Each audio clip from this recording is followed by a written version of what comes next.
All right, y'all, we're here for our weekly energy oracle forecast. So as you know, we've been in these 3 weeks that are we're given a heads up, be careful, the pressure is going to be high, the heat is going to be on. And this is a test that's going to show us something that can reveal a lot and heal a lot. And on the other side of it, come through the initiative portal with transformation and with a different consciousness, and then also with clarity of direction of how to move forward. But we need to restrain our reflexive responses and step back and observe through this time. So we're like in the second week, I think, of this. This is centered around, is like straddling the Mercury retrograde right now in Cancer. We're also moving into this week after, I guess, starting on the new moon of Leo, we're entering into the 9 days of Av, which on the 9th of August, or the 9th of Av, the 9th of Leo, is when the temple was destroyed.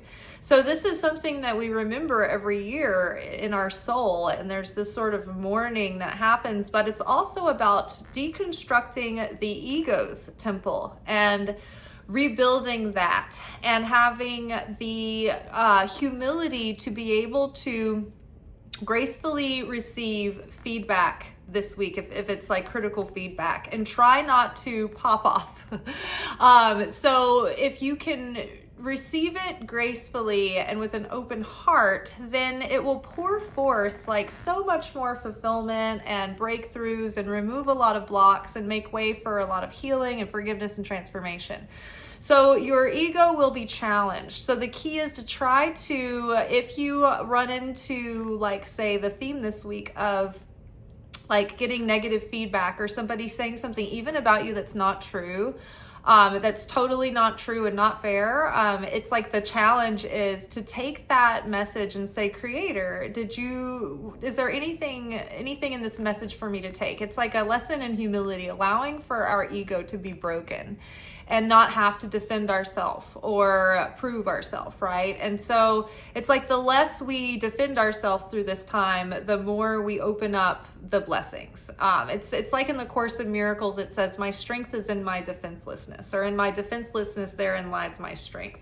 So try not to be defensive this week, because what does Leo have? They have this great sense of pride and courage, and the desire to want to step forward and like take up for the underdog. But their shadow nature is like they want to be respected, and their ego can get in the way. And so the ego is super amplified this month if you listen to like astrologers talking. So, this is a growth period.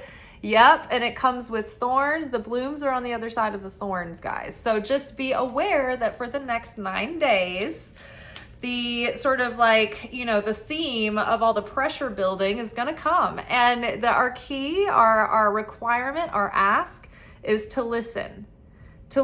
And chances are this is going to be uncomfortable. It's going to feel unfair, right? Maybe in some instances you'll be like, oh, you know what? That actually is good. I needed to hear that. And that's great. That's what you want. You want to keep your heart open. This is a challenge in order to make us hardier plants that can like withstand more direct impact from the light, right? This is going to help us manifest. This is going to be the willingness to take in feedback, even if it's like, so don't necessarily let someone manipulate and abuse you, but even if it's coming at you, like think about it like Eckhart Tolle. If somebody was like rage baiting him, like it wouldn't bother him. He wouldn't be attached to it. He wouldn't care. His image in being held up and validated in this person's eyes, it wouldn't matter. So it wouldn't affect him at all.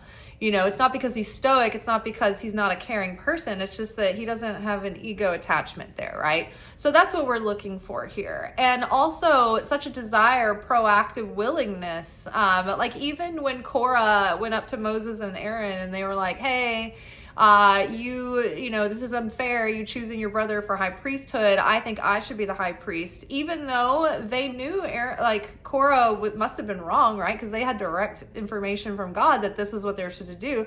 They went prostrate before God. They threw themselves down, face down, and they said, is there any truth in this? Before we just dismiss it immediately, is there any truth that you wanted me to see in this messenger, even if they're off base, right? So the willingness to take in that cosmic feedback, even from uncomfortable or unfair channels, is key to manifesting what we want. So keeping an open heart, keeping a sense of humility. When we don't have a fragile ego, we can take the hits, right? If you want to do anything in life and be successful at it and be great, then you have to be willing to receive people's criticism, because you're not going to please everyone, right? I mean, look at political figures, or people who are even commenters on political things going on. They have like half the world is against them and half the world is for them, and so the people who care not for the people who cheer for them any more than they care for the people who cheer against them, those are the people that maintain their own integrity and sanity. They're not being pulled this way or that, right? Confidence and feeling secure in your own inner knowing and inner guidance and your own connection with source, so that nothing coming at you can shake you. You can just be like, okay, cool, I'll make a note of that. You don't have to take it to heart. You can just take it with a grain of salt, right? Sometimes you get a piece of feedback and you're like, I do need to take this to heart. And then other feedback, you're like, I need to take this with a grain of salt. Or nice to consider, maybe, in the context of another person, this would be traditionally right, but I feel like I'm being taken in this direction for a purpose that is a mystery to me as well, but it just feels like this is bigger than me, or coming from something from deep within me, outside of my own egoic will. So our feeling, our ability to lean on that inner guidance and our inner gut instincts, rather than maybe trusting our feelings or completely relying on our own logical understanding, the guts will speak up first. And you'll have that inner knowing, and then from there, watch your ego try to justify it away with your logical mind. And even pull at your heartstrings too. So like that initial gut reaction is that you can always see that as being the most pure without it having been contaminated with afterthought and opinion and projection. The key is to becoming, to build your ability to tune into that discernment as early as you can and listen to it with an open heart as quickly as you can before your ego starts playing with it. Because the more you kind of ruminate on it, it's like when you play that game telephone and you whisper the same thing to everybody in the circle, and by the time it gets to the last person, like it's totally way off from what it started. So growth really comes from like deep, open-hearted listening this week. Try not to look at the vessel the message is coming through. Try to just receive the messages. Don't pay attention to who it's coming through.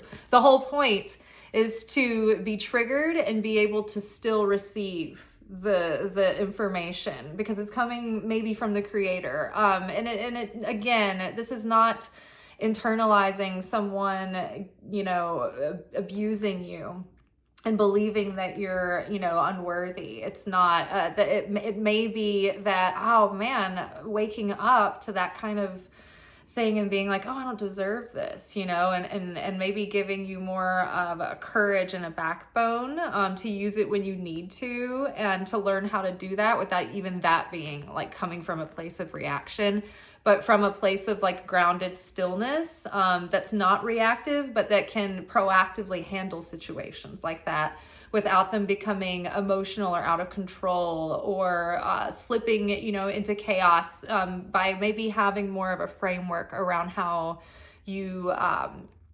communicate boundaries, right?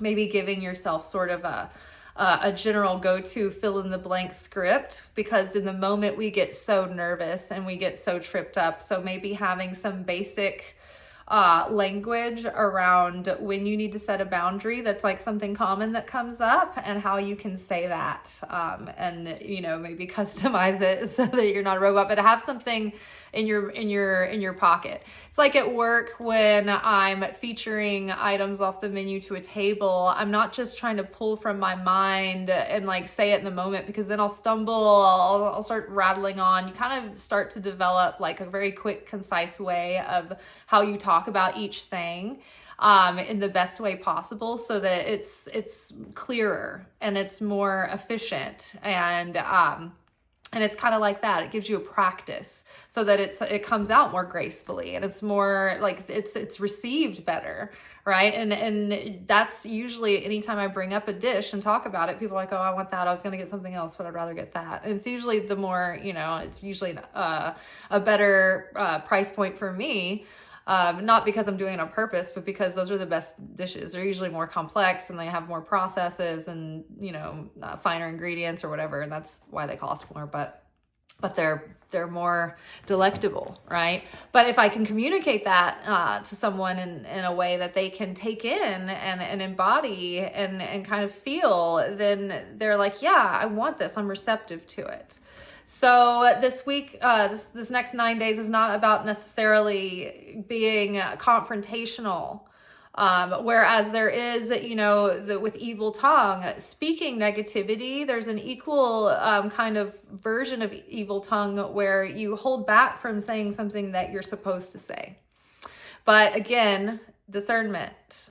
Are you reactive in that moment? Is this the timing to speak? Because if you let this chill for a second, you come back to it later, with hindsight, do you feel like there's a receptive vessel in this moment that can this be helpful? Are you being truly constructive, or are you, is this like fulfilling an egoic kind of scratch to your itch, right? All right, that is all for tonight. We will be back together tomorrow for our weekly anchor message. And like always, our Secret Teachings of Jesus last night episode aligned completely today with the Zohar portion and the lessons of the week. So I think that's really, really crazy always, even though that's exactly how divine magic and synchronicity and miracles work, but it never ceases to be fun. All right, y'all. Ciao. Peace.